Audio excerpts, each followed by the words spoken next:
नमस्कार विद्यार्थी मित्रांनो, मी आशिष ठेंगरे तुम्हा सर्वांचं स्वागत करतो माझ्या यूट्यूब चॅनलवरती आशिष सर इंग्लिश अकॅडमी. मित्रांनो, मागल्या 15 वर्षापासून मी विद्यार्थ्यांना मार्गदर्शन करीत आहे इंग्रजी या विषयाकरिता. ज्या विद्यार्थ्यांना इंग्रजीबद्दल फार भीती वाटते किंवा इंग्रजीबद्दल ते फार डाऊटफुल असतात की आमचा स्कोर वाढेल की नाही, त्यांना मला एवढंच सांगायचं की इंग्रजीसाठी आपण एक चांगला प्रॅग्मॅटिक अप्रोच समजा डेव्हलप केला तर आपण नक्कीच याच्यावरती विजय प्राप्त करू शकतो आणि चांगला स्कोर करू शकतो. तर त्याच्यासाठी बघा, ज्यांनी मागचा व्हिडिओ बघितला नसेल, आम्ही एक मागचा व्हिडिओ बनवला होता. त्याच्यामध्ये मी सांगितलं होतं की इंग्रजी आपल्याला लवकरात लवकर चांगलं करायचं असेल तर काय करावं लागेल. तर मी हे सांगितलं होतं की इंग्रजीकडे एक भाषा म्हणून बघा, एक विषय म्हणून बघू नका. म्हणजे भाषा म्हणून बघितलं तर काय होतं, आपण जे काही इंग्रजीमध्ये वाचतो त्याच्यामध्ये आपण ग्रामर बघू शकतो, त्याच्यामध्ये नवीन वर्ड्स आपण लर्न करू शकतो. हा आपल्याला फायदा असेल. आजचा हा व्हिडिओ फार तुम्हाला महत्त्वाचा ठरणार आहे मित्रांनो, कारण आजच्या व्हिडिओमध्ये आपण हे समजून घेणार आहोत की पार्ट्स ऑफ स्पीच कसं आयडेंटिफाय करायचं. कारण बघा, ग्रामरचा जोपर्यंत प्रश्न आहे आणि व्होकॅब्युलरीचा पण प्रश्न आहे, तर पार्ट्स ऑफ स्पीच कसल्या प्रकारचं रोल आपल्या अंडरस्टँडिंगमध्ये, आपल्या ग्रामरच्या डेव्हलपमेंटमध्ये, आपल्या व्होकॅब्युलरीला बिल्डअप करण्यामध्ये कसं फायदेशीर ठरतं हे आज मी तुम्हाला सांगणार आहे.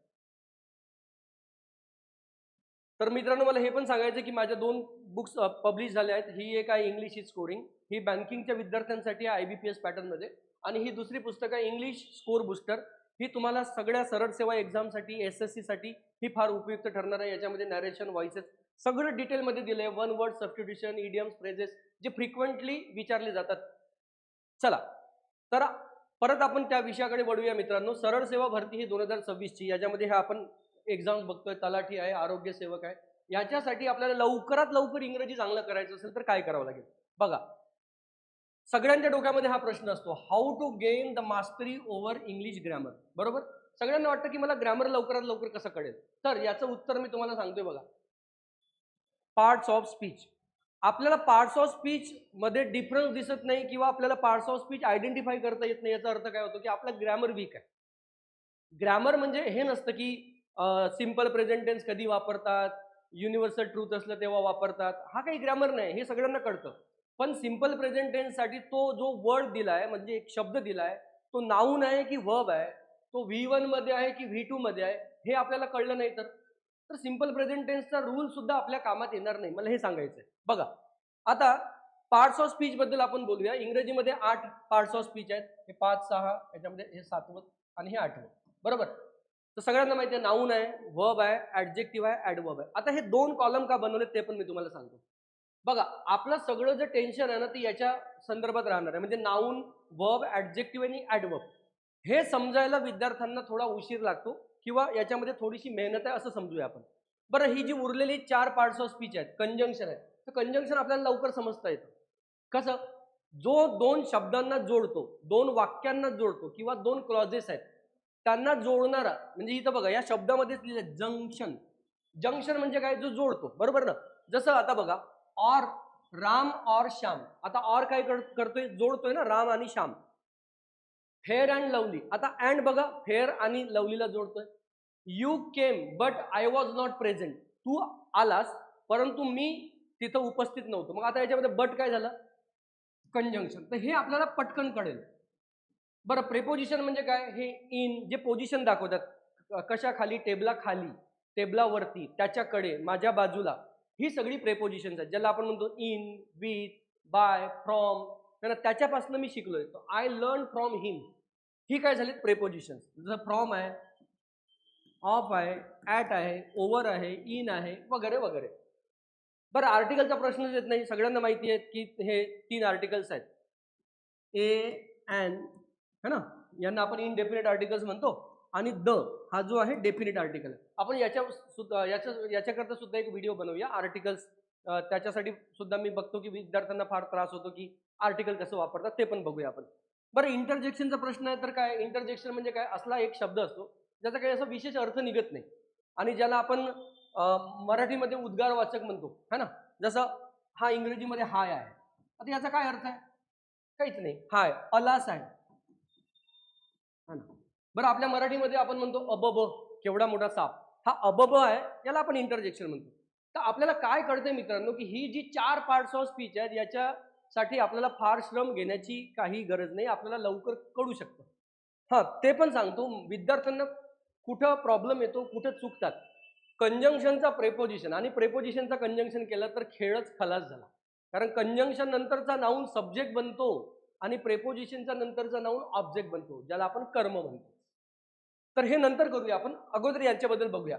तर नाऊन, वर्ब, ॲडजेक्टिव्ह, ॲडवर्ब. आता इंग्रजीची आपण संपूर्ण व्होकॅब्युलरी बघितली तर आपल्याला काय कळेल? 90% व्होकॅब्युलरी याच्यामध्ये सामावलेली आहे. आता बघा, ऑर्डर हा नाऊन आहे. बरं, ऑर्डर मी इथं पण लिहू शकतो. ऑर्डर हा वर्ब पण आहे. मग प्रॉब्लेम इथं येतो. मग ऑर्डर बघा, आता हा सिंग्युलर आहे आणि मी वर्ब म्हणून बघितलं तर हा प्लुरल आहे. हा V1 ची फॉर्म आहे. तर विद्यार्थ्यांना जेव्हा नाऊन आणि वर्ब वेगळा करता येत नाही तर तेव्हा आपण कसं म्हणणार की त्याला ग्रामर समजला, बरोबर ना? कारण समजा तुम्ही नाऊन म्हणून बघताय तर तो आता काय आहे, सिंग्युलर आहे. आणि समजा वर्ब म्हणून बघताय तर बघा हाच ऑर्डर काय झालाय, प्लुरल झालाय. तर ही सगळ्यात मोठी चूक विद्यार्थी करतात जेव्हा नाऊन आणि वर्ब त्यांना ओळखता येत नाही, म्हणजे ही चूक आहे त्यांच्यासाठी. बरं, ॲडजेक्टिव्ह. आता याचाच आपण ॲडजेक्टिव्ह बनवू.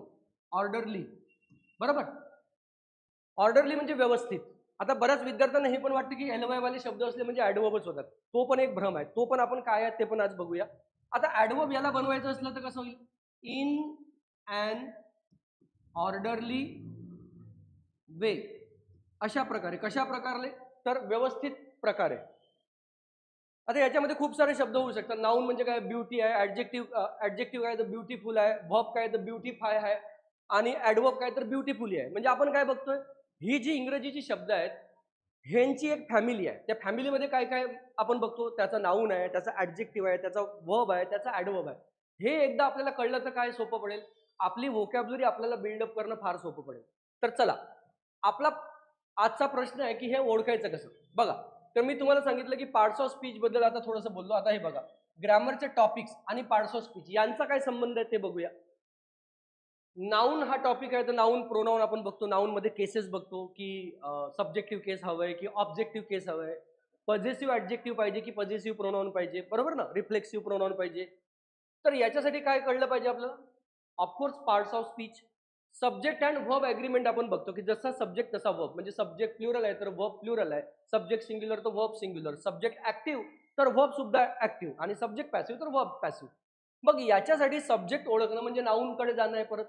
बरं, नाऊन मध्ये पण तो आपल्याला बघायचं की ऑब्जेक्ट असता कामा नये, सब्जेक्टवाला नाऊन. मग त्याच्यामध्ये प्रेपोजिशन आला, मग प्रेपोजिशनच्या अगोदरचं नाऊन आला, म्हणजे परत आपण कुणाबद्दल बोलतोय? पार्ट्स ऑफ स्पीच, बरोबर ना?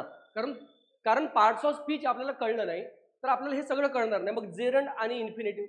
जेरंड मध्ये आपण बघतो की जेरंड म्हणजे काय, जो सब्जेक्ट बनतो किंवा ऑब्जेक्ट बनतो असा नाऊन. जेव्हा तोच V4 ING वाला वर्ड जेव्हा ऍडजेक्टिव्ह बनतो तर त्याला आपण पार्टिसिपल म्हणतो. म्हणजे शेवटी काय आहे, पार्ट्स ऑफ स्पीच ओळखणं आहे, ऍडजेक्टिव्ह आहे की नाऊन आहे. मग टेन्सेस मध्ये पण तसंच, ऍडजेक्टिव्ह, ॲडवर्ब, कंजंक्शन, प्रेपोजिशन हे आणि रिडंडंट युसेज. आता रिडंडंट म्हणजे डिस्कस अबाउट. तर हे रिडंडंट आहे. डिस्कस नंतर अबाउटची गरज नसते, कंप्राइज नंतर ऑफची गरज नसते. जसं कझिन ब्रदर नसतं, कझिन सिस्टर नसतं, स्पाऊस हजबंड नसतं, त्याला आपण रिडंडंट म्हणतो. रिडंडंट म्हणजे अननेसेसरी, ज्याची गरज नाही. तर चला मग मित्रांनो, आपल्याला हे कळलंय की हे सगळे ग्रॅमरचे आपल्याला टॉपिक्स आत्मसात करायचे आहेत, लवकरात लवकर चांगले करायचे आहेत, शिकायचे. तर आपल्याला काय कळलं पाहिजे? पार्ट्स ऑफ स्पीच, बरोबर ना? मग बघा, आज आपण समजूया 3 टेक्निक्स. 3 टेक्निक्स मधली आजच्या ह्या व्हिडिओमध्ये मी ही पहिली टेक्निक कव्हर करणार आहे. पुढल्या व्हिडिओमध्ये मिनिंग आणि मॉडिफायरसाठी आपल्याला वेळ लागणार आहे, त्याच्यासाठी आपण एक सेपरेट व्हिडिओ बनवणार आहोत, तो पण बघा. हा मॉडिफायरचा जो व्हिडिओ असेल तुमच्यासाठी फार उपयुक्त ठरेल सगळ्या येणाऱ्या ह्या वर्षीच्या एक्झाम्स. फक्त तुम्हाला मॉडिफायर चांगल्या प्रकारे कळलं ना तर तुम्ही इंग्रजीमध्ये सहजच 50% इंग्रजीचा जो भार आहे तुमचा ऑटोमॅटिकली कमी होऊ शकतो मॉडिफायरच्या भरोशावर. ते कसं ते पण नंतर बघूया. तर मी तुम्हाला सांगतो 3 टेक्निक्स कशासाठी, की पार्ट्स ऑफ स्पीच ओळखण्यासाठी. बरं, एक गोष्ट हीच पण मला सांगायची आहे की ह्या ज्या 3 टेक्निक्स आहेत ह्या काही बुकिश नाही आहेत, म्हणजे कुठल्या पुस्तकातनं घेतलेल्या नाही आहेत. ह्या आपल्या प्रॅक्टिकल युसेजमधनं आपण जेव्हा क्वेश्चन सॉल्व्ह करतो ना ते कसं डील करायचं हे समजून मी तुम्हाला सांगतोय की कसं आपण आयडेंटिफाय करू शकतो. चला मग पहिल्या टेक्निककडे वळूया. आता ही पहिली जी टेक्निक आहे त्याला आपण म्हटलंय सफिक्सेस आणि प्रिफिक्स. सफिक्स म्हणजे मला वाटतं सगळ्यांना माहिती आहे की सफिक्स म्हणजे काय असतं, कुठल्याही शब्दाला जी शेवटची लेटर्स आहेत है ना, अक्षर आहेत, त्यांना आपण म्हणतो सफिक्स. म्हणजे सफिक्स म्हणजे काय म्हणू शकतो आपण, लास्ट लेटर्स बरोबर, वर्ड्स नाही बरं का, लास्ट लेटर्स, शब्द नाही अक्षर, जे कुठल्याही शब्दाला जोडलेली आहेत त्याच्यावरनं आपल्याला पार्ट्स ऑफ स्पीच ओळखता येतात. आणि बघा, तुम्ही कुठलाही पेपर बघा, तुम्ही आज तलाठीचा पेपर बघा, तुम्ही आरोग्य सेवाचा, धर्मदाय आयुक्ताचा पेपर बघा, MPSCचा पेपर बघा, कुठलाही पेपर बघा, आणि तुम्ही जेव्हा तिथं शब्द बघाल तर तुम्हाला हे सफिक्सेस आत्ताच्या आत्ता दिसतील, है ना. तर हे फार गंभीरपणे तुम्हाला घ्यायचं आहे. तर बघा मित्रांनो, सफिक्सेस आपण बघूया नाऊन बद्दल. तर आपण काय बोललो होतो की 4 जे पार्ट्स ऑफ स्पीच आहेत, नाऊन, ॲडजेक्टिव्ह, वर्ब आणि ॲडवर्ब, याच्याबद्दल आपल्याला थोडासा त्रास घ्यायचा आहे. हे एकदा कळलं की ते बाकी सोपं पडणार आहे. पहिलं, ॲडजेक्टिव्हला नेस लागलं की काय बनतं, नाऊन. हा, याच्यासाठी एक एक्सेप्शन आहे, तो पण मी तुम्हाला सांगेन. पण आता एका एक्सेप्शनसाठी आपण एवढी सारी शब्द आहेत, एवढी सगळी शब्द आहेत, त्यांच्याकडे आपण कानाडोळा करू शकत नाही, त्यांना इग्नोर नाही करू शकत.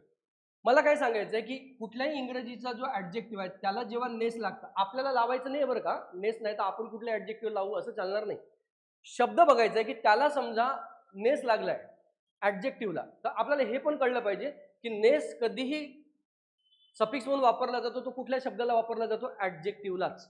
मग हे बघा, ॲडजेक्टिव्ह प्लस नेस, हा नेस काय झालाय, सफिक्स, बरोबर. तर तो काय बनतो, नाऊन. आता बघा, आपण याचे एक्झाम्पल्स बघूया. आता एक्झाम्पल्स मध्ये आपण एक शब्द घेऊया, ग्रेट, बरोबर. आपल्याला हे कळतं की ग्रेट काय आहे, ॲडजेक्टिव्ह आहे, बरोबर. याला मी नेस लावलं, मग काय बनलाय तो, नाऊन. आता मी दुसरा शब्द घेतो, शार्प. आता तुमच्या डोक्यात पण काही शब्द येत असतील, ते पण ठेवा तुम्ही. शार्पनेस, मग शार्प काय आहे, ॲडजेक्टिव्ह. आता फेअर आहे, फेअरनेस, मग फेअर काय आहे, ॲडजेक्टिव्ह. आता लोनलीनेस, लोनलीनेस, मग आपल्याला कळलं पाहिजे की लोनली काय आहे, ॲडजेक्टिव्ह आहे. आता बघा, मी मुद्दामून एक फार कठीण शब्द वापरतोय, कदाचित कुणाला माहित नसेल तरी त्याला एवढं कळेल की हा जो शब्द आपण वापरला याची पार्ट ऑफ स्पीच काय आहे. आता आपण असं एक शब्द ठेवूया, कवेटसनेस.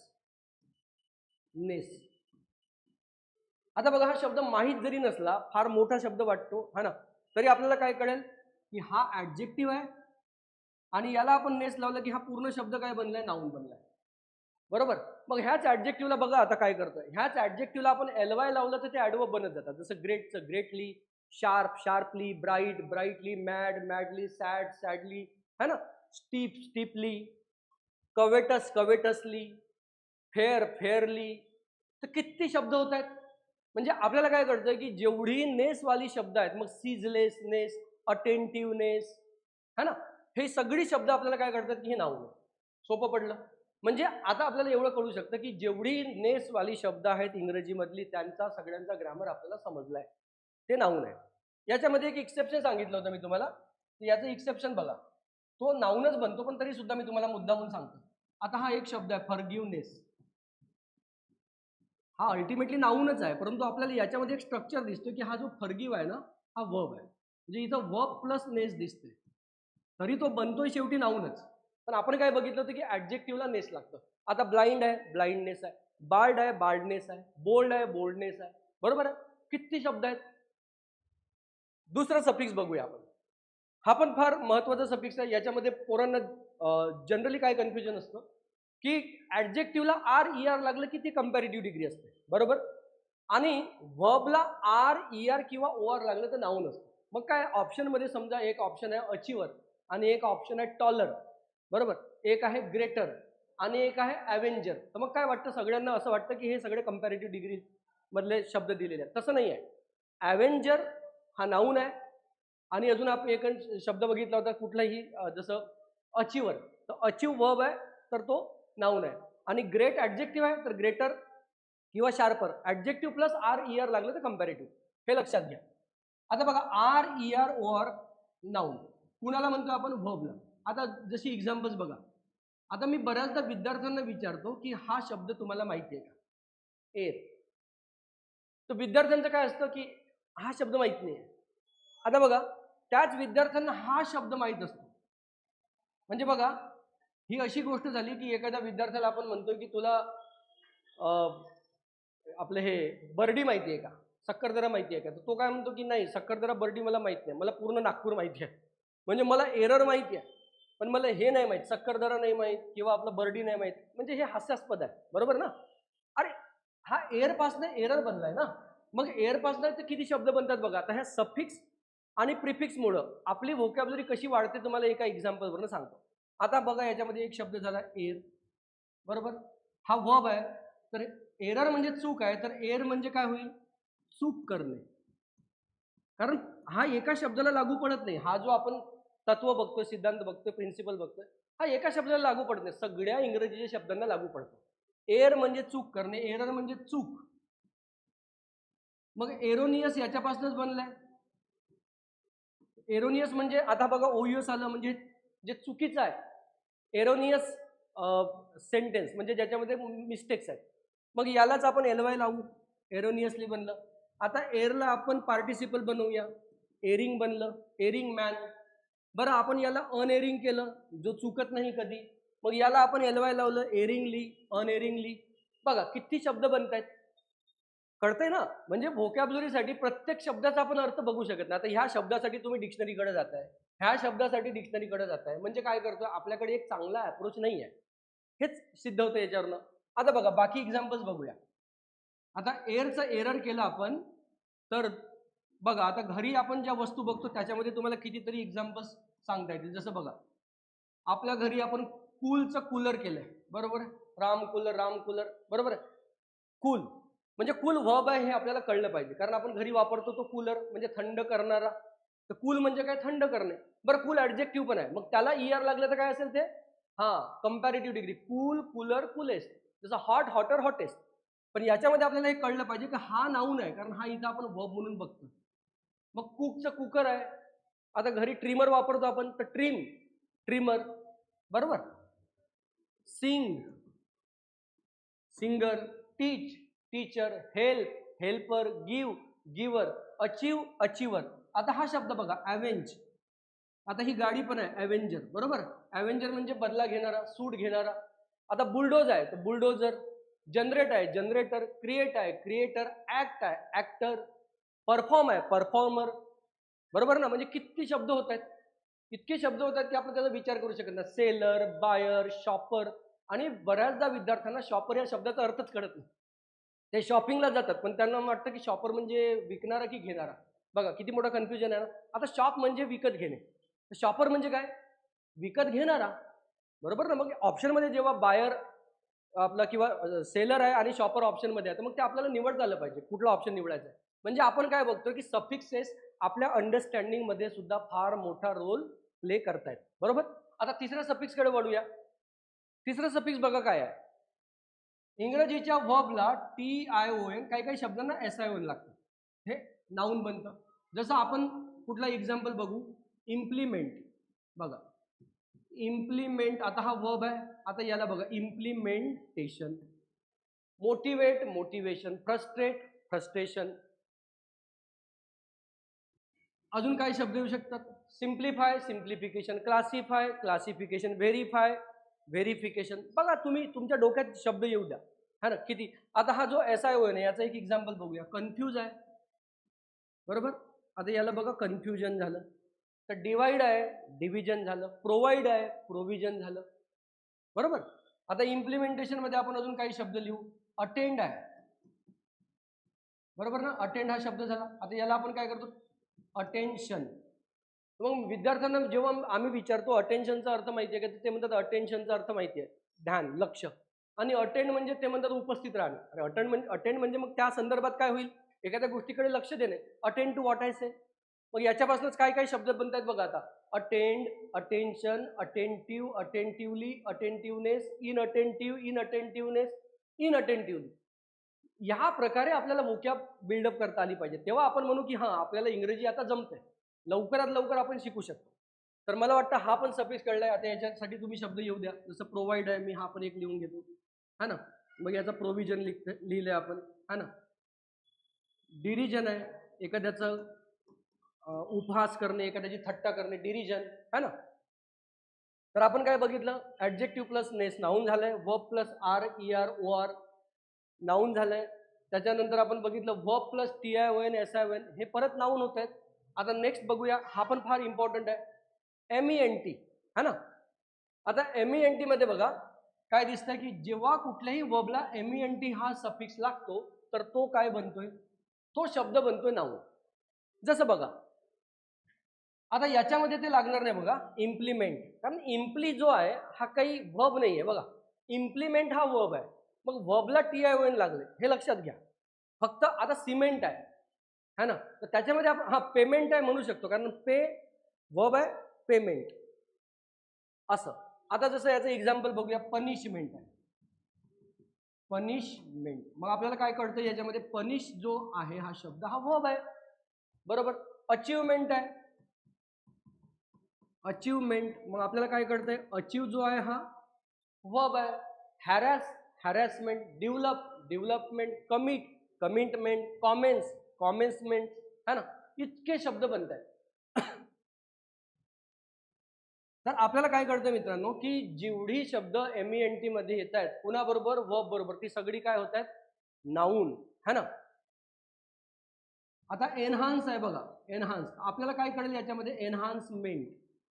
हा एनहान्स काय आहे वर्ब आहे. जसं आता अजून एक शब्द घेऊ आपण, एनरिच. हा वर्ब आहे, आपल्याला कळलंच पाहिजे कारण याला MENT लागतंय बरोबर. आता पेमेंट बघितलं आपण, पेमेंट हा बघा पे वर्ब आहे. असे किती ना कितीतरी शब्द आहेत, ती सगळी शब्द आपल्याला कळतील. आता पाचवा जो आहे याच्यामध्ये थोडंसं कन्फ्युजन होऊ शकतो. आता याच्यामध्ये आपल्याला काय काळजी घ्यायची ते बघा. इंग्रजीच्या जेव्हा वर्बला AL लागतं ना तेव्हा तो नाऊन बनतो, आणि इंग्रजीचा कुठला नाऊन आहे त्याला AL लागलं की तो ऍडजेक्टिव्ह बनेल. तो मग नाऊन कसं बनेल, जसं आपण म्हणतो कल्चर, आता हा नाऊन आहे, कल्चरल. मोटिवेशन, मोटिवेशनल आहे बरोबर. जसं आपण म्हणू शकतो अजून कुठला शब्द की इन्स्पिरेशन, इन्स्पिरेशनल है ना. पॉलिटिक्स, मग पॉलिटिकल. सोसायटीचं आपण सोशल करतो बरोबर, एन्व्हायरमेंटचं एन्व्हायरमेंटल करतो. पण याच्यामध्ये आपण काय बघतो वर्बला AL लागलेलं, तर मग काय बनतं नाऊन. जसं आपण एक एक्झाम्पल बघूया बघा, रिफ्यूज वर्ब आहे, रिफ्यूज है ना. आता बघा हा काय झालंय रिफ्युजल. आता एखाद्या गोष्टीला आपण मना करतो तर डिनायल, डिनाय वर्ब आहे बघा, डिनायल झालं. ट्राय आहे बघा, आपण म्हणतो ट्रायल बरोबर आहे. जसं आपण सर्वाइव्ह म्हणतो जिवंत राहणे. आता याची मुद्दामून जास्त शब्द लिहितो कारण याच्यामध्ये फार शब्द तुम्हाला बघायला मिळणार नाही, त्याच्यामुळे याच्यामध्ये तुम्हाला कुठलाही कन्फ्युजन नको, म्हणून मी तुम्हाला मॅक्सिमम याच्यामध्ये शब्द लिहून देण्याचा प्रयत्न करतो. सर्वाइव्ह बघा वर्ब आहे, सर्वायवल. आता रिवाइव्ह बघा वर्ब आहे, रिव्हायवल बरोबर. रिमूव्ह बघा वर्ब आहे, रिमूव्हल. आता आपण बँकेमध्ये जातो तर आपण काय करतोय विथड्रॉ करतोय, आणि ती स्लिप मिळते त्याच्यावरती काय लिहिलं असतं विथड्रॉल स्लिप. म्हणजे विथड्रॉ काय आहे वर्ब आहे, विथड्रॉल. हे बघा आता डिस्पोज आहे, याचा आपण काय करतो डिस्पोजल. आता प्रपोज आहे बघा, प्रपोजल है ना. आता रिन्यू आहे, एखादी पॉलिसी रिन्यू करतोय आपण तर रिन्युअल है ना. अप्रूव्ह आहे तर मग त्याला आपण काय करतोय अप्रुव्हल. एखादा माणूस कविता वाचतोय तर रिसायटल. एखाद्या माणसाचं आगमन होत आहे तर मग आपण तो त्याचं काय झालंय आज अरायवल. कळतंय. तर ही शब्द जास्तीत जास्त मी मुद्दाम देण्याचा प्रयत्न केलाय. याच्या व्यतिरिक्त फार कमी, जसं डिसमिसल आहे, अशी फार शब्द तुम्हाला म्हणजे शोधूनही सापडणारी नाही आहेत एकाएकी, कारण शब्द कमी आहेत. जसं डिसमिसचं डिसमिसल आहे, जसं डिस्पोजचं आपण डिस्पोजल बघितलं है ना. प्रपोजचं डिसअप्रूव्हचं डिसअप्रुव्हल होईल है ना, असली शब्द. नेक्स्ट सफिक्स बघूया, हा पण फार महत्वाचा आहे की जेव्हा इंग्रजीच्या कुठल्याही ऍडजेक्टिव्हला वाय किंवा TY लागलेलं दिसतं, म्हणजे वाय दिसतं, तर ते नाऊन बनतात. जसं बघा आता हा एक शब्द देतोय आपण फेटल. फेटल म्हणजे काय प्राणघातक, टर्मिनल म्हणतो आपण त्याला है ना, मॉर्टल म्हणतो. तर याला काय होतं फॅटॅलिटी होतं. हे बघा आलं फॅटॅलिटी. आता ऑनेस्ट आहे, मग आपण काय करतो याला ऑनेस्टी वाय लावलंय, बघा हे काय बनलंय नाऊन बनलंय. आता क्लिअर आहे तर आपण त्याचा क्लॅरिटी करतोय. प्युअर आहे तर मग प्युरिटी करतोय बरोबर, प्युरिटी. आता रेअरिटी हा शब्द कित्येकदा विद्यार्थ्यांना विचारतो तर ते काय म्हणतात की रेअरिटी माहित नाही त्यांना, रेअर माहिती आहे, रेअरली पण माहिती आहे. म्हणजे परत तेच संपूर्ण नागपूर विचार, सक्करदरा विचारू नकोस, बर्डी विचारू नकोस, अशी परिस्थिती बऱ्याचदा बघायला मिळते. मग आपल्याकडे अप्रोचची कुठेतरी कमी आहे हे सिद्ध होतं. म्हणून ही सगळी आता बघा मॉर्टल, mortality. Fertile, fertility. Sensitive, sensitivity. Loyal, loyalty. आता डिग्निटी आहे है ना, डेन्स डेन्सिटी आहे, स्कार स्कारसिटी आहे. तर किती शब्द आहेत याच्यामध्ये, बरोबर. रॅशनल रॅशनॅलिटी है ना. व्हेरियसचाच आपण व्हेरायटी करतो, व्हेरायटी. व्हल्नरेबल व्हल्नरॅबिलिटी. असले कितीतरी शब्द आपण करू शकतो. जसं ब्युटी स्वतःमध्ये बघा, हे आपल्याला कळतं की त्याला फुल लागतं. मग ब्युटी ते पण नाऊन आहे. पिटी सिटी पण ते आपण असं गृहीत धरणार नाही, कारण आपण काय बघतो, ऍडजेक्टिव्हला वाय किंवा टी वाय लागलेली शब्द. तर डोक्यात तुम्ही ही पण गोष्ट ठेवू शकता की मॅक्सिमम वाय वाली जी शब्द आहेत ना, ती त्या कुठल्या शब्दाला जुळलेली नाहीत, तर ती नाऊनच आहे. आता नेक्स्ट सफिक्स बघूया. हा फार सोपा आहे. शिप हे पुरायला लागतं, कुठल्या तरी नाऊनलाच शिप लागतं, मग तो नाऊनच बनतो. जसं आपण एक शब्द बघूया, फ्रेंडशिप. हा बघा, फ्रेंड नाऊन आहे, याला काय लागले, फ्रेंडशिप. जसं आपण म्हणू शकतो की डिक्टेटरशिप आहे, मेंबरशिप आहे. आता रिलेशनशिप आहे, रिलेशन हे नाऊन झालं, रिलेशनशिप.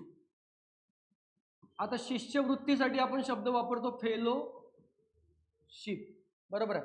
पार्टनरशिप, मेंबरशिप, असे कितीतरी शब्द आपण लिहू शकतो. याच्यामध्ये पण फार तुम्हाला शब्द दिसणार नाही, पण जेवढे आहेत तेवढे आपल्याला कळतात की हे शिप लागले ना, हा पण नाऊन आहे, याला शिप लागले, हा पण नाऊनच झाला. नेक्स्ट बघूया, हा पण सोपा आहे, ट्यूडवाली.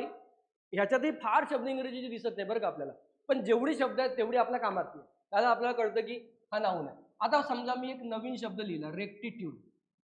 आता असं मानूया, गृहीत धरूया की आपल्याला हा शब्द माहित नाही, तरी आपल्याला काय कळतं, याचं ग्रॅमर तर कळतंय ना, की रेक्टिट्यूड काय आहे बाबा, हा नाऊन आहे. लॉन्जिट्यूड काय आहे, नाऊन आहे. मॅग्निट्यूड काय आहे, नाऊन आहे. ग्रॅटिट्यूड काय आहे, नाऊन आहे. सॉलिट्यूड काय आहे, नाऊन आहे. ऍप्टिट्यूड काय आहे, नाऊन आहे. असं. आता ॲटिट्यूड झालं, ग्रॅटिट्यूड झालं, हा ना. ग्रॅटिट्यूड म्हणजे ज्याला आपण कृतज्ञता म्हणतो.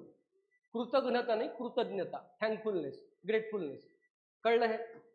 इझमवाले शब्द आपल्याला काय दिसतात, सगळे नाऊन आहेत. क्रिटिसिझम आहे, मॅग्नेटिझम आहे, नेपोटिझम आहे, डेस्पॉटिझम आहे. आता एखाद्याला डेस्पॉटिझम शब्द माहिती नाही, पण त्याला एवढं तर कळतंय ना की हा डेस्पॉटिझम काय आहे, हा नाऊन आहे. नेपोटिझम काय आहे, याला आपण परिवारवाद म्हणतो, है ना. परिवारवाद, आपल्या मित्रांना किंवा जवळच्या लोकांना फायदा, म्हणजे एखादा मंत्री आहे, आपल्या जवळच्या लोकांना पेट्रोल पंपसाठी लायसन्स देतोय, वाईन शॉपसाठी लायसन्स देतो, त्याला आपण काय म्हणतोय, दॅट इज कॉल्ड नेपोटिझम. डेस्पॉटिझम म्हणजे काय, हुकुमशाही, है ना. जसं हिटलर होता, किंवा जे नॉर्थ कोरियामध्ये जे चालतं त्याला आपण डेस्पॉटिझम म्हणतो. एकाधिकार, एकाच माणसाच्या हातामध्ये संपूर्ण सत्ता असते, है ना, त्याला टिरनी पण म्हणतात. तर इझम आहे, क्रिटिसिझम आहे, क्रिटिसिझम. आता बघा, ॲब्सेंटिइझम जरी असलं तरी आपण काय म्हणू, नाऊन आहे, कारण याच्यामध्ये इझम आहे. लॉजीवाले जेवढे शब्द आहेत ते आपल्याला कळलं पाहिजे की हे नाऊनच आहेत. बरं, त्याच्यामध्ये अजून एक गोष्ट आपल्याला बघायला मिळते की ही जी काही शब्द आहेत लॉजीवाले, ती एकतर स्टडी असतात कुठली तरी, किंवा कुठला तरी एखादा विषय असतात, सब्जेक्ट. तुम्ही कुठलाही शब्द बघा, जसं झूलॉजी आहे, बायोलॉजी आहे, टेक्नॉलॉजी आहे, लिम्नोलॉजी आहे, है ना, गायनेकोलॉजी आहे, अँथ्रोपॉलॉजी आहे, एंटमॉलॉजी आहे. तर हे सगळे शब्द काय दिसतात, काहीतरी स्टडी. आता अपॉलॉजी सोडू ना, अपॉलॉजी त्याला अपवाद म्हणू शकतो आपण, अपॉलॉजी म्हणजे दिलगिरी. आता हा शब्द मी समजा लिहिला, लिम्नोलॉजी. आपल्याला एवढं कळलं पाहिजे की यार हे हे कुठली तरी स्टडी आहे, हा ना, हा नाऊनच आहे. बायोलॉजी,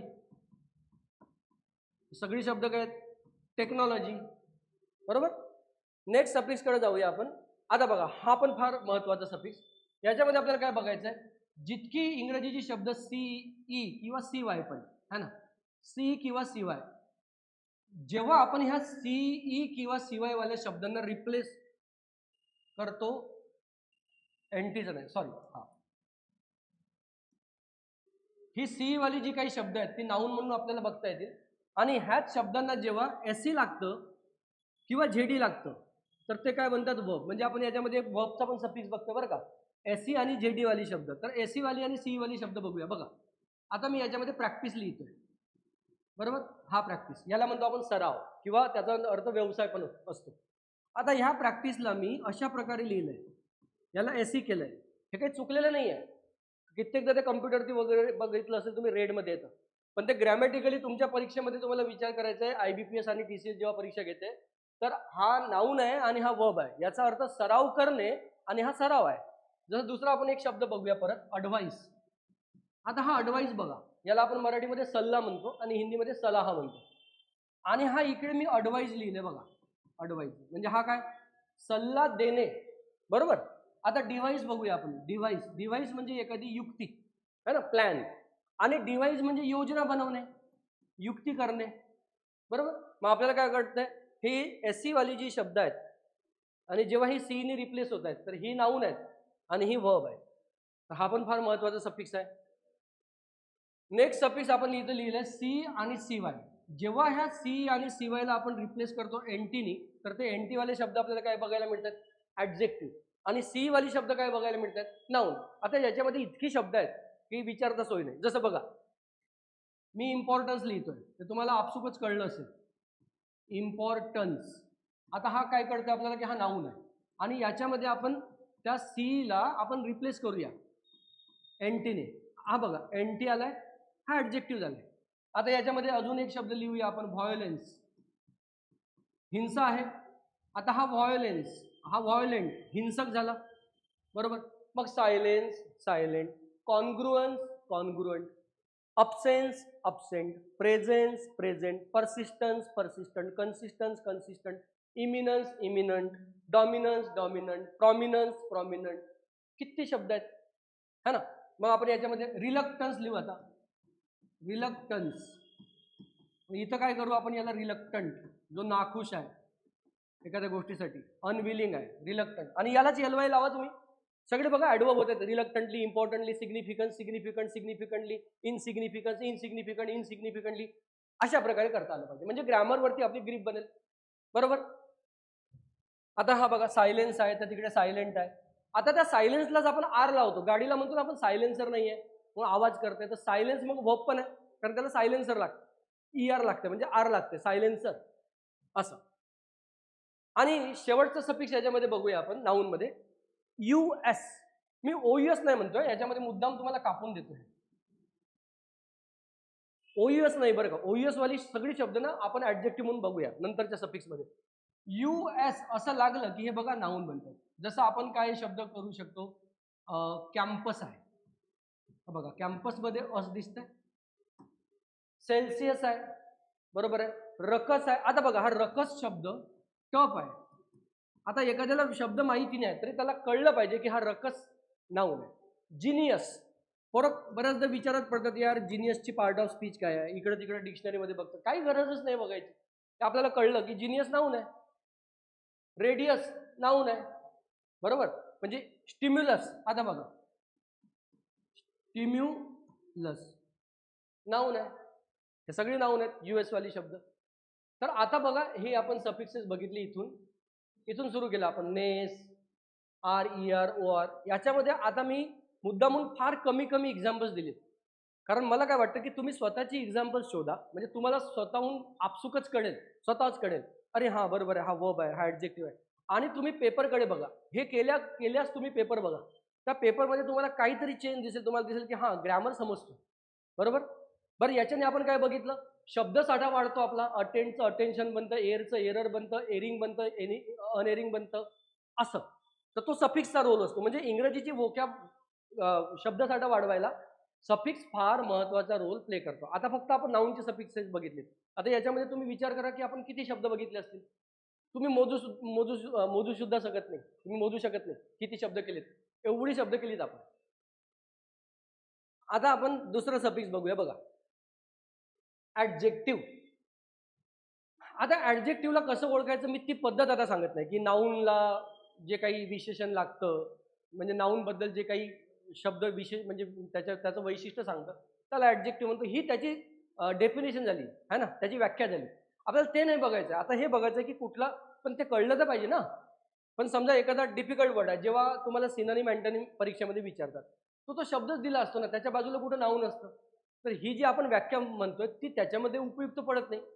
म्हणून आपल्याला काय बघायचं आहे की सफिक्सेस. तर कुठल्याही इंग्रजीच्या नाऊनला बघा फुल किंवा लेस लागलं तर समजून जायचं की ते ऍडजेक्टिव्ह बनलं. आणि ज्या शब्दाला फुल आणि लेस लागतात ते नेहमी डोक्यात ठेवायचं की हा नाऊन आहे. तो वर्ब पण होऊ शकतो पण नाऊन तर आहेच आहे. जसं बघा आता आपण केअर लिहूया. आता कोणाला वाटेल की केअर वर्ब पण आहे, असेल ना वर्ब, पण आपण याच्यामध्ये जेव्हा केअरफुल म्हणतोय ना किंवा केअरलेस म्हणतोय म्हणजे केअर नाऊनच आहे, बरोबर. आता मी सीजलेस म्हणतोय, सीजलेस. आता डोक्यात दुसरा विचार येऊच देऊ नका. तुम्हाला कळलं पाहिजे की सीज म्हणजे सीजचा काय आपला याचा पार्ट ऑफ स्पीच नाऊन आहे. सीज म्हणजे स्टॉप आणि सीजलेस म्हणजे कंटिन्युअस. मग याच्यापासून किती शब्द म्हणतात बघा. सीजलेस, सीजलेसली, सीजलेसनेस, अनसीझिंगली, सीझिंगली, अनसीझिंग, सीझिंग, एवढी शब्द होतात. आता आपण बाउंटीफुल बघूया. आता एखाद्याला हा शब्द माहित नाहीये पण त्याला काय कळतंय का हा ऍडजेक्टिव्ह आहे. जसं प्लेंटीचं प्लेंटीफुल आहे, ब्युटीचं ब्युटिफुल आहे, बरोबर ना. आता होपफुल आहे, होपलेस आहे, शेमफुल आहे, शेमलेस आहे. तर ही सगळी फुल आणि लेस वाली शब्द बघा काय आहेत, ऍडजेक्टिव्ह. कळलं. मी विद्यार्थ्यांना क्लासमध्ये बऱ्याचदा हे पण सांगतो की शब्द कशी लक्षात ठेवायचे. आता याच्यामध्ये हा बाउंटीफुल शब्द आलाय तर मी विद्यार्थ्यांना नेहमी सांगतो आणि त्या विद्यार्थ्यांना मी 3 महिन्यानंतर सुद्धा हा शब्द विचारला तर ते कधी विसरत नाही. बघा तुमच्या पण डोक्यामध्ये हा प्रश्न असेल की इंग्रजीची एवढी शब्द असतात ती लक्षात कशी ठेवायची, ती काय पाठांतर करायची का. तर काही गरज नाही पाठांतर करायची, कारण पाठांतर केलेलं काही दिवसापुरतं असतं हे सगळ्यांना माहिती आहे, है ना. किंवा पाठांतर केलेलं जे काय असतं ते आपल्याला समजत नाही म्हणून आपण पाठांतर करतो, बरोबर. एखादी गोष्ट समजली तर मग आपण पाठांतर करत नाही. आता जसं आपलं राष्ट्रगीत आहे जनगण मन, एखाद्या विद्यार्थ्याने ते समजून घेतलं ना की ते कसं आहे, म्हणजे त्याचा जो ग्राफ दिलाय द्राविड उत्कल हे ते सगळं त्या पद्धतीने समजलं तर त्याला ते पाठांतर करायची गरज नाही. पण ते आपल्याला समजत नाही तर फक्त आपण पाठांतर करतो. आता बाउंटीफुल शब्दाचे तुम्हाला मी 10 सिनोनिम सांगू शकतो. आता बाउंटीफुल म्हणजे काय, प्लेंटीफुल. बाउंटीफुल म्हणजे काय, अबंडंट. बाउंटीफुल म्हणजे मॅग्नॅनिमस. बाउंटीफुल म्हणजे बेनेव्हॉलंट. बाउंटीफुल म्हणजे लिबरल. असे कितीतरी शब्द आपण बघू शकतो बाउंटीफुलची, है ना. तर बाउंटीफुल तसं नाही, आपल्याला कळलं पाहिजे की बाउंटीफुलचा कॉन्टेक्स्ट काय आहे, कसं वापरतात. तर बाउंटीफुलचा अर्थ काय होतो, उदार. पण आपल्याला लक्षात ठेवायचं तर कसं, आपण असं लक्षात नाही ठेवू शकत बाउंटीफुल उदार, बाउंटीफुल उदार असं नाही करणार. मग बाउंटीफुल कसं लक्षात ठेवायचं, सगळ्यात उदार कोण असतो तर मग आपण काय एक्झाम्पल घेऊ शकतो जे सगळ्यांना पटेल असं. नेचर, निसर्ग कसा आहे, उदार आहे, तो सगळ्यांना सगळ्या गोष्टी उदारपणे देतो. म्हणजे बाउंटीफुल नेचर हे तुम्ही डोक्यात ठेवा, तुम्ही कधी विसरणार नाही. आता हा सीजलेस आहे. सीजलेस म्हणजे कॉन्स्टंट. मग हे कसं लक्षात ठेवायचं, तुम्हाला परीक्षेमध्ये यशस्वी व्हायचं आहे तर तुम्हाला कशी एफर्ट्स पाहिजेत, ceaseless, continuous efforts, constant efforts. हे तुम्ही कधी विसरणार नाही कारण ते कॉन्टेक्स्टमध्ये फिट झालंय आणि ते फिलरमध्ये सुद्धा तुम्हाला कामी पडेल. तुम्हाला कळेल की अरे याच्यामध्ये हा शब्द पाहिजे, हा ऍडजेक्टिव्ह इथं या नाऊनला मॉडिफाय करतो, म्हणजे कॉन्टेक्स्ट जमतो, बरोबर. ग्रामर तर कळेलच आपल्याला. तर हा पहिला सफिक्स बघितला. दुसरा बघा, मी मगाशी तुम्हाला काय सांगितलं होतं मित्रांनो की वर्बला एल लागलं तर नाऊन बनतंय, बरोबर. आता आपण काय म्हणतो की नाऊनला एल लागतंय तर साहजिकच आपला लॉजिक काम करेल, आपण सहजपणे समजू शकतो की हा ऍडजेक्टिव्हच असेल. जसं आता मोटिवेशन आहे तर आपण याला करूया मोटिवेशनल. ऑपरेशन आहे मग ऑपरेशनल. कमोशन आहे मग कमोशनल. मग आता एखाद्याला हा शब्द माहिती नसला तरी त्याला एवढं समजेल की कमोशन बघा नाऊन आहे, याला एल लागले, हा बघा ऍडजेक्टिव्ह, बरोबर. डेट्रिमेंटल. आता डेट्रिमेंटल एखाद्याला शब्द माहित नाही तरी त्याला कळलं पाहिजे की अरे हे ऍडजेक्टिव्हच्या जवळ जात आहे. डेट्रिमेंटल म्हणजे हानिकारक, बरोबर. कल्चरल, हिस्ट्रीचं हिस्टोरिकल, बेनिफिटचं बेनिफिशियल, असे कितीतरी शब्द आहेत. तिसरं बघूया. आपण मगाशी काय बघितलं होतं मित्रांनी, ऍडजेक्टिव्हला वाय लागलं, टी वाय लागलं तर नाऊन होतं. आता आपण काय म्हणतोय, इंग्रजीच्या कुठल्याही नाऊनला वाय लागलं तर ते ऍडजेक्टिव्ह होतं. जसं बघा वॉटर हा नाऊन आहे ना, सगळ्यांना माहिती आहे, मटेरियल नाऊन आहे, बरोबर. आता याला मी वॉटरी केलंय म्हणजे पाणी असलेली, आपण म्हणतो ही वॉटरी लँड आहे. कशी लँड आहे, वॉटरी. आता एखाद्याचा डिसिजन कसा आहे तर आपण म्हणतो फारच रिस्की आहे बाबा, रिस्की. आता बोन, बोन म्हणजे माहितीच आहे हार्ड. आता बोनी म्हणतोय म्हणजे एकदम हार्डकूड आहे, बोनी आहे. मग याचाच अपोजिट काय होईल बघा, फ्लेश होणार नाही कारण फ्लेश नाऊन असेल, मग फ्लेशला आपण लावूया वाय. फ्लेशी म्हणजे एकदम ज्याला मांस आहे असं लठ्ठ म्हणू शकतो आपण, है ना. बोनी, फ्लेशी. शुगर आहे, शुगर म्हणजे माहितीच आहे अनकाउंटेबल नाऊन आहे. आता शुगरी, हा ना, हे काही कोल्ड्रिंक्स वगैरे असतात ती कसली प्रॉडक्ट्स आहेत, शुगरी प्रॉडक्ट्स आहेत. नीड आहे तर मग नीडचं काय बनतंय, नीडी, बरोबर. माईट आहे, माईट म्हणजे विद्यार्थ्यांना वाटतं की माईट हा मेचा पास्ट टेन्स आहे. माईट तो तर बरोबरच आहे, तो ऑक्झिलरी वर्ब म्हणून आपण वापरतो, मॉडल ऑक्झिलरी वर्ब. पण माईट नाऊन पण आहे. माईट म्हणजे शक्ती. तर माहिती केलं तर काय होतंय? शक्तिमान, हा, शक्तिशाली. म्हणून आपण ऑलमाइटी म्हणतो, हा ना, खुदा, भगवान, सगळ्यात शक्तिमान. हे बघा, मग असे काय होते, भाजी आपण म्हणतो कशी झाली, टेस्टी आहे. भाजी कशी झाली, ऑइल आहे की ऑइली आहे, ऑइली आहे. मग त्याच्यामध्ये आपण म्हणतो की जास्त मीठ पडलं तर आपण म्हणतो सॉल्टी आहे. एखाद्या भाजीमध्ये जास्त मसाले टाकले तर आपण म्हणतो स्पायसी आहे. बघा ही शब्द, बरोबर ना? तर हा पण फार महत्वाचा आहे. बरं, हा जो चौथा आहे याच्यामध्ये मग अशी तुम्हाला सांगितलं होतं, एक कन्फ्युजन असतो विद्यार्थ्यांना की एलवाय दिसलं की विद्यार्थ्यांना काय वाटतं की हा ॲडव्हर्बच आहे. तशी गफलत करू नका, चूक करू नका. बघा, नाऊनला समजा एलवाय लागलं तर ऍडजेक्टिव्ह होते, बरोबर? आणि यालाच तुम्हाला सांगतो, ऍडजेक्टिव्हला एलवाय लागलं ना की मग ते ॲडव्हर्ब होतं. हे याच्यामध्ये मुद्दामून लिहून देतो तुम्हाला, बरोबर? आता आपण सध्या याचा विचार करूया, बरोबर? आता बघा, याच्यासाठी आपण शब्द बघूया. आता मॅन नाऊन आहे ना, मग मॅनला काय लागलं, मॅनली, है ना. मॅनली म्हणजे काय झालं, मर्दाना, है ना, मॅनली. आता दुसरं आपण गॉड आहे, मग गॉडचं काय केलं आपण, गॉडली. मग लव आहे तर लवचं काय केलं आपण, लवली. मग फ्रेंड आहे तर फ्रेंडचं काय करतो आपण, अरे त्याचं कसं नेचर आहे, फ्रेंडली आहे, बरोबर आहे. लोनली मग अशी आपण बघितलंच होतं, फ्रेंडली झालं. आता एखाद्याची टाइमावरती केलेली मदत म्हणजे वेळेवरची मदत, मग टाइमली म्हणतो आपण, बरोबर आहे. ऑर्डर म्हणजे व्यवस्था आहे, तर मग ऑर्डरली म्हणजे काय आहे, व्यवस्थित आहे. तर डिसऑर्डरली म्हणजे काय आहे, अव्यवस्थित आहे. तर डिसऑर्डर म्हणजे काय आहे, अव्यवस्था आहे. लॉ अँड ऑर्डर, तर पोरं बऱ्याचदा काय म्हणतात, लॉ अँड ऑर्डर म्हणजे कायदावर कानून. आता ही कुठली भाषा झाली, कायद्यावर कानून? कायदा आणि व्यवस्था, ऑर्डरली, बरोबर आहे. आता स्टेट आहे तर स्टेटचं काय बनतंय, स्टेटली. आता हार्ट आहे, मग आपण हार्टचं काय करतोय, हार्टली. होम आहे तर मग आपण होमचं काय करतोय, होमली. ना, तुझ्या घरी मला होमली फिलिंग येते, तर अशी बरीच शब्द आहेत, बरोबर. आता हे बघा, नाऊनला टिक लागलं की ऍडजेक्टिव्ह बनतं. जसं ड्रामा आपण बघूया, मग याचा आपण करतोय ड्रामॅटिक. आता ल्युनॅसी म्हणजे वेडपण, तर मग ल्युनॅटिक. आता प्रॉब्लेम आहे तर मग आपला प्रॉब्लेमला काय करतोय, प्रॉब्लेमॅटिक. सिस्टम आहे तर मग सिस्टमॅटिक. डिप्लोमसी आहे मग डिप्लोमॅटिक. मग कॅरिझमा आहे तर कॅरिझमॅटिक. कॅरिझमॅटिक म्हणजे जादुई, करिश्मा करणारा, कॅरिस्मॅटिक लीडर, है ना. Mahatma Gandhi charismatic leader. Dramatic, रोमॅन्सचं रोमॅन्टिक, है ना. ऑथेंटिसिटीचं ऑथेंटिक. इतकी सारी शब्द बनतात. बरं, याच्यामध्ये पण बघूया, TIV आणि SIV ह्या मॅक्सिमम शब्दामध्ये आपल्याला काय दिसतं की ती ऍडजेक्टिव्ह आहे. जसं प्रोग्रेसचं प्रोग्रेसिव्ह आहे, बरोबर आहे, प्रोग्रेसिव्ह. ॲग्रेसिव्ह आहे, पॉझेसिव्ह आहे, बरोबर आहे. एखाद्या गोष्टीला आपण निर्णायक म्हणतो तर मग डिसायसिव्ह म्हणतो आपण, हे फारच डिसायसिव्ह आहे.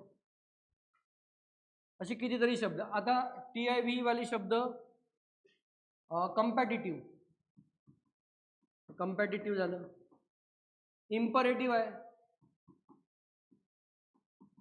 तर ह्या शब्दामध्ये काय कळतं आपल्याला, सफिक्स वरनं आपल्याला कळतं की हे ऍडजेक्टिव्ह आहे, है ना. पॅसिव्ह आहे, निगेटिव्ह आहे, पॉझिटिव्ह आहे, है ना. एबल वाली जितकी शब्द आहेत इंग्रजीमध्ये ते आपण डोळे बंद करून समजू शकतो की ही सगळी विशेषण आहेत, ऍडजेक्टिव्ह आहेत. जसं आपण कॅपेबल लिहूया, कॅपेबल. आता हा शब्द समजा माहीत नसला तरी आपण म्हणू शकतो की हा फॉर्मिडेबल जो आहे हा ऍडजेक्टिव्ह आहे. कॉमेंडेबल जो आहे ऍडजेक्टिव्ह आहे. ड्युरेबल जो आहे तो ऍडजेक्टिव्ह आहे. एबल स्वतःमध्ये जो आहे तो ऍडजेक्टिव्ह आहे. एलिजिबल जे आहे ते ऍडजेक्टिव्ह आहे. लायबल जे आहे ते ऍडजेक्टिव्ह आहे. इनडेसिफरेबल आहे, माहिती नसलं तरी आपण म्हणू ऍडजेक्टिव्ह आहे. आता टिनेबल आहे किंवा अनटिनेबल आहे. अनटिनेबल आपल्याला हे कळलं पाहिजे, हा शब्द माहीत नसला ना तरी आपल्याला कळलं पाहिजे का हा ऍडजेक्टिव्ह आहे. याला म्हणतो आपण अप्रोच. OUS वाली जितकी शब्द आहेत, मी मगाशी तुम्हाला काय सांगितलं, तो फक्त US, स्टिम्युलस, रकस, रंपस, है ना. आता OUS कुठल्याही शब्दाच्या शेवटी सफिक्स आला तर आपल्याला काय कळलं पाहिजे, हा ऍडजेक्टिव्ह आहे. जसं ग्लोरी आहे मग आपण काय करतोय, ग्लोरियस. फ्युरी आहे, फ्युरी म्हणजे अँगर, राग, क्रोध, मग याला आपण करतोय फ्युरियस. म्हणून फास्ट अँड फ्युरियस आहे, कारण फास्ट ऍडजेक्टिव्ह आहे, इकडे पण कंजंक्शन मध्ये पॅरलिझम असतं ना, फ्युरियस. आता विवॅशियस, एखाद्याला शब्द माहित नसला तरी त्याला कळलं पाहिजे की विवॅशियस मला माहित नसेल तरी काही फरक पडत नाही, हा काय आहे ऍडजेक्टिव्ह है ना.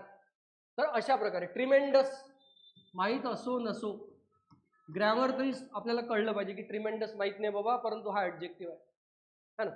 अशा प्रकारे आता व्हेरियस आहे ऍडजेक्टिव्ह आहे. अशी भरपूर शब्द आहेत है ना. मी मुद्दामून फार अशी शब्दांची यादी देत नाही कारण मला काय वाटतं की तुम्ही स्वतःहून बघितलं तर तुम्हाला तुमचा स्वतःचं एक कन्व्हिक्शन बनेल है ना, ते फार आवश्यक आहे.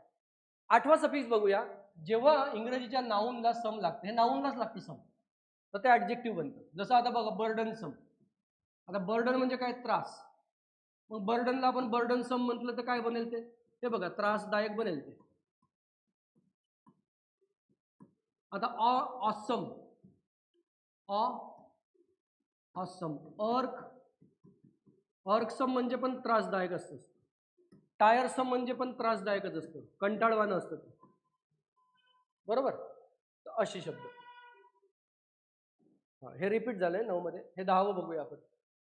मगाशीच मी तुम्हाला सांगितलं होतं की सी वाले जे शब्द आहेत ती नाऊन आहेत आणि एनटी त्यांना जेव्हा रिप्लेस करतो तर ते आपण बघितलं एनटी वाली काय म्हणतात ऍडजेक्टिव्ह आहेत. जसं आता याचं एक्झाम्पल परत बघूया आपण. इमिनंट, हा बघा आहे ना. आता फ्लेग्रंट, आता शब्द माहीत असो की नसो, फ्लेग्रंट म्हणजे खूपच ऑब्वियस असतं, ब्लेटंट असतं, शेमलेस असतं, ऑफेन्सिव्ह असतं है ना, फ्लेग्रंट. आता फ्रेग्रन्स बघा, त्याला मी एनटी लावले, फ्रेग्रंट आणि सुगंधित झालं ते. असे शब्द प्रॉमिनंट. आता बघा इन्सिस्टन्स आहे, मग याला इन्सिस्टंट केलंय मी. इंडल्जन्स आहे, त्याला इंडल्जंट केलंय मी. मग काय बनतायत ते ऍडजेक्टिव्ह बनतायत. आता आपण नेक्स्ट सफिक्स बघूया मित्रांनो, वर्ब. आता बघा वर्बच्या बाबतीत काय होतं ना की वर्बच्या बाबतीत आपण सगळे काही सफिक्स अशी समजू शकत नाही, खूप सारी शब्द कव्हर करू शकत नाही. परंतु एक गोष्ट नेहमी लक्षात ठेवा, ज्या कुठल्या इंग्रजीच्या शब्दाला आयएनजी लागतं त्याला डोक्यात ठेवायचं की हा वर्ब पण बनतो. आणि त्याच्यासाठी सोपं कसं करता येईल लक्षात घ्या. इंग्रजीमधले 80% तरी आपण समजू शकतो की जे नाऊन आहेत ना ते वर्ब पण होतात. तुम्ही डिक्शनरीमध्ये बघा. आता तुम्हाला एक्झाम्पल म्हणून मी काय करणार, फार दूर नेणार नाही. जसं आता माझा हा हँड आहे, आता हा हँड नाऊन आहे, दिस इज माय हँड, बरोबर ना.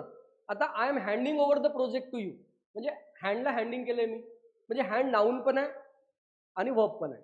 आता ते वापरण्यावरती डिपेंड करतं की कसं म्हणून मी वापरतो, कुठली पार्ट ऑफ स्पीच.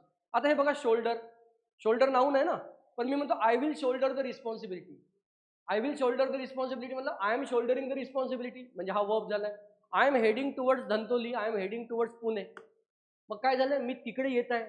आता बघा मी काय करतोय, तुम्हाला जे दिसत आहेत है ना, आता माझ्या बॉडीची जी काही ऑर्गन जे तुम्हाला दिसत आहेत मी त्याच्यावरतीच बोलतो. म्हणजे तुम्हाला काय करतोय ते नाऊन पण आणि वर्ब पण.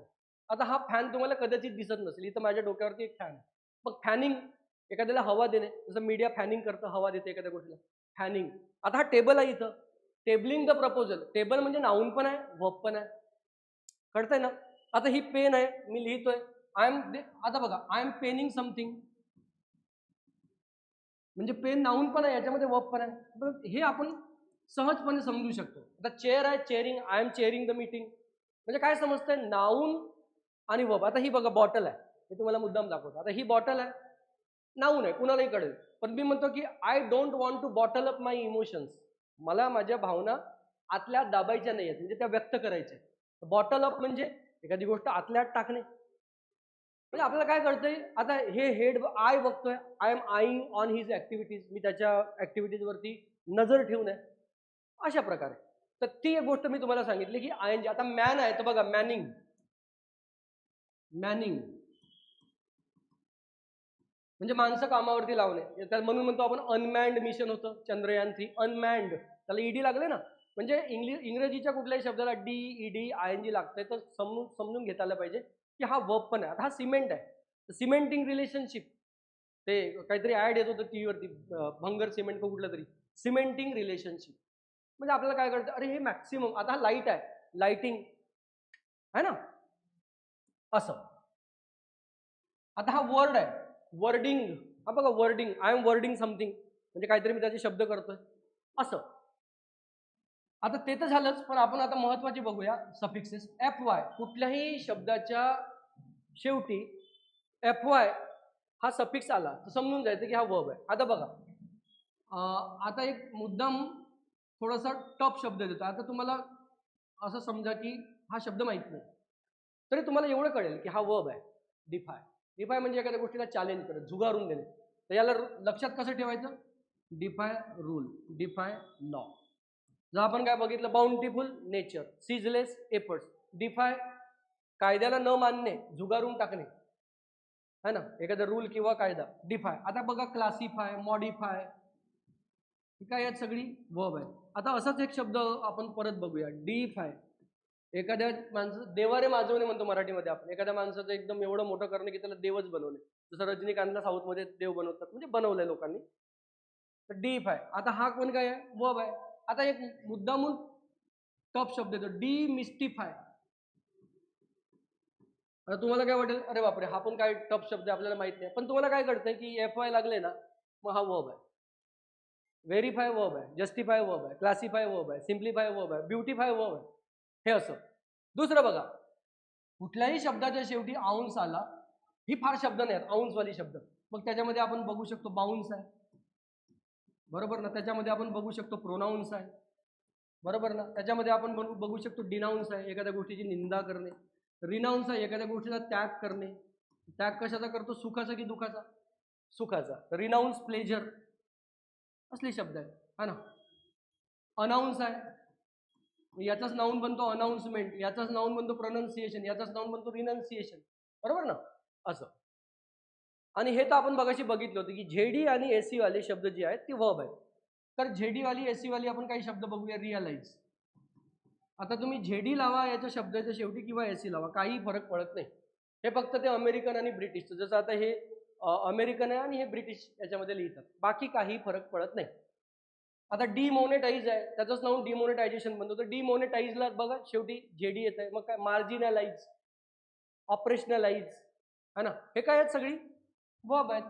इम्फॅसाइज, हे बघा, हा फार महत्वाचा शब्द, कारण हा बघा वर्ब आहे, हा बघा वर्ब आहे, आणि हा बघा आता इम्फॅसिस.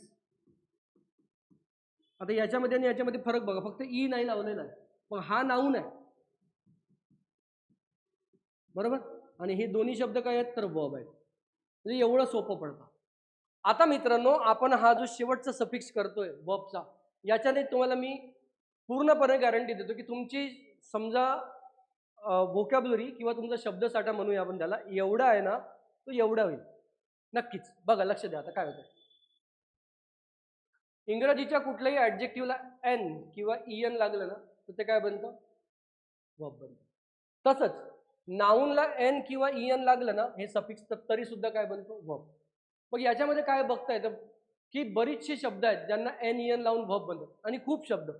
आणि मी बऱ्याचदा जसा हा शब्द कधी विद्यार्थ्यांना विचारतो ना, तर क्वचितच मला याचं उत्तर मिळतं विद्यार्थ्याकडनं. ते काय म्हणतात माहिती आहे, तुम्हाला सडन लिहायचं आहे का? मलाच प्रश्न विचारतात, सॅडन आहे की सडन आहे. तर हे सॅडनला सडन करतात आणि मला सांगतात अकस्मात, अचानक. अरे हा सॅडन आहे, हा बघा सॅड ॲडजेक्टिव्ह आहे, बरोबर. याला बघा EN लागले, मग हे काय झालं? दुःखी करणे. एखाद्याला दुःखी करणे, मराठीमध्ये लिहितं दुःखी करणे. किसी का दिल दुखाना, सॅडन. आता बघा तुम्ही स्वतःहून समजाल तर मॅडन म्हणजे एखाद्याला वेडा करणे, ग्लॅडन म्हणजे एखाद्याला आनंदी करणे, डीपन म्हणजे एखादी गोष्ट परत खोल करणे, आपल्या कन्सेप्टला आपण खोल करू. वीकन म्हणजे एखाद्याला कमजोर करणे, बरोबर. आता बघा, sharp sharpen, bright brighten, light lighten, tough toughen, smart smarten, dead deaden, slack slacken, tight tighten, loose loosen, असे किती शब्द आहेत? खूप शब्द आहेत.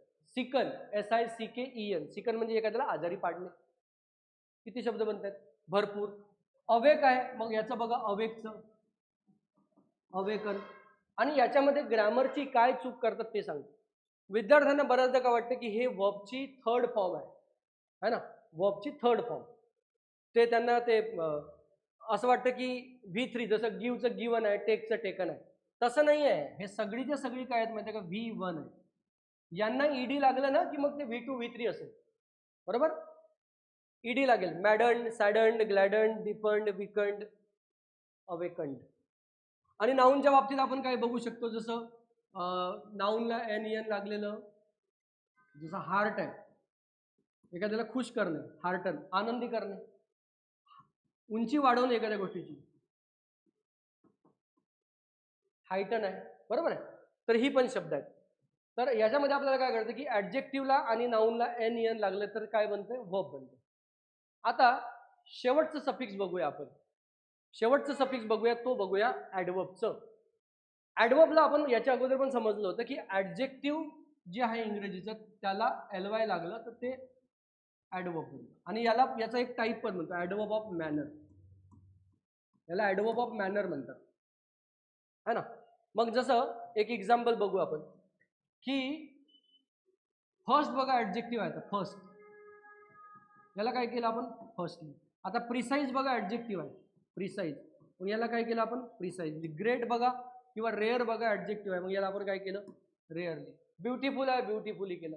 अटेंटिव्ह आहे, अटेंटिव्हली केलं. म्हणजे आपण हे समजू शकतो की थोड्या वेळापूर्वी आपण जे हे शब्द बघत होतो ना, ॲडजेक्टिव्हची सफिक्स, यांना बघा सगळ्यांना LY लावा तुम्ही. ग्लोरियसली, ट्रिमेंडसली, व्हेरियसली, फ्युरियसली, विवॅशियसली, ॲटोमॅटिकली सगळी ॲडवर्ब बनतात. आता हे बघा, प्रोग्रेसिव्हली, पॉझिटिव्हली, कम्पॅटिटिव्हली, इम्परेटिव्हली, डिसायसिव्हली, है ना, याच्यामध्ये नाही बनणार बरं का, कारण हे ऑलरेडी LY लागलं. मग यांचं कसं तो फ्रेज बनतो, इन अ फ्रेंडली मॅनर, है ना, इन अ लवली वे, असं, इन अन ऑर्डरली मॅनर किंवा वे, असं. आणि हे बघा, ड्रॅमॅटिकली, लुनॅटिकली, प्रॉब्लेमॅटिकली, डेट्रिमेंटली, मोटिवेशनली, अशा प्रकारे. तर आज आपण याच्यामध्ये केलंय मित्रांनो सफिक्सेस, फक्त सफिक्सेस सांगितले तुम्हाला. ह्या सफिक्सेसला तुम्ही व्यवस्थित समजून घ्या, तुमची इंग्रजीची व्होकॅब्युलरी चांगलीच वाढेल. आता एक शेवटचं तुम्हाला सांगतो, या सफिक्सेसचा फायदा कसा होतो बघा. काय याचा सगळ्याचा सगळं आपण जो म्हणू शकतो सार काय निघतो, हे सफिक्सेस का आवश्यक आहेत बघा. आता मी तुम्हाला एक शब्द लिहून देतोय, कन्फाईड. तर विद्यार्थी म्हणतात हा शब्दच माहिती नाही. आपल्याला काय कळलं पाहिजे की हा वर्ब आहे. बघा आता कसं शब्द आपण बनवतोय. कन्फाईड म्हणजे एखाद्या गोष्टीवरती विश्वास ठेवणे. आता याला बघा, कॉन्फिडन्स केलं, हा सफिक्स आला याचा. आता याचा मी सी कट करून याला NT केलं तर तो ॲडजेक्टिव्ह झाला, म्हणजे हा वर्ब आहे. कन्फाईड, कॉन्फिडन्स, बरोबर, कॉन्फिडेंट. आता यालाच मी LY लावतोय तर काय होतंय, ते कॉन्फिडेंटली होते. म्हणजे व्होकॅब्युलरी आणि ग्रामर बघा ते सोबत सोबत चालतं, they are going hand in hand, not separately. बघ याचाच आपण अपोजिट बघू आता बघा, डिफिडेन्स. मग याचाच ॲडजेक्टिव्ह डिफिडेंट आणि याचाच ॲडवर्ब डिफिडेंटली. म्हणजे आपण सोबत किती शब्द केलेत, कितीतरी. कन्फाईड हा जो नवीन शब्द होता तो आपल्याला माहिती होता, कारण त्याचा नाऊन माहिती आहे आपल्याला, मग त्याचा वर्ब नाही माहित, म्हणजे काय, ही सगळ्यात मोठी प्रॉब्लेम आहे. जसं दुसरा शब्द आता आपण घेऊया शेवटचा, निगेट. हा विद्यार्थ्यांना माहितीच नसतो शब्द. निगेट म्हणजे एखाद्या गोष्टीला नाकारणे. आता याचाच नाऊन बघा, निगेशन, त्याचाच ॲडजेक्टिव्ह निगेटिव्ह, त्याचाच ॲडवर्ब निगेटिव्हली, त्याचा परत नाऊन निगेटिव्हनेस, असं. व्हिडिओ आवडला असेल तर नक्की लाईक करा आणि तुमच्या मित्रांसोबत जरूर शेअर करा की त्यांना फार फायद्याचं ठरेल. तर ह्या व्हिडिओमध्ये आपण सफिक्सेस बद्दल बघितलं मित्रांनो. पुढल्या व्हिडिओमध्ये आपण बघूया की पार्ट्स ऑफ स्पीच, मिनिंग एखाद्या शब्दाचा तुम्हाला माहिती आहे, कुठलाही शब्द असो, त्याचा समजा तुम्हाला अर्थ कळतोय की हा कसा जातोय, तर तुम्हाला पार्ट ऑफ स्पीच नक्कीच कळेल. आणि त्याच्याही पेक्षा एक महत्त्वाचा व्हिडिओ आपण तुमच्यासाठी घेऊन येणार आहोत, तो आहे मॉडिफायर्स. तो न चुकता बघा, कारण त्याच्यामध्ये तुम्हाला इंग्रजीच्या भरपूर कन्सेप्ट नक्कीच समजतील. धन्यवाद मित्रांनो.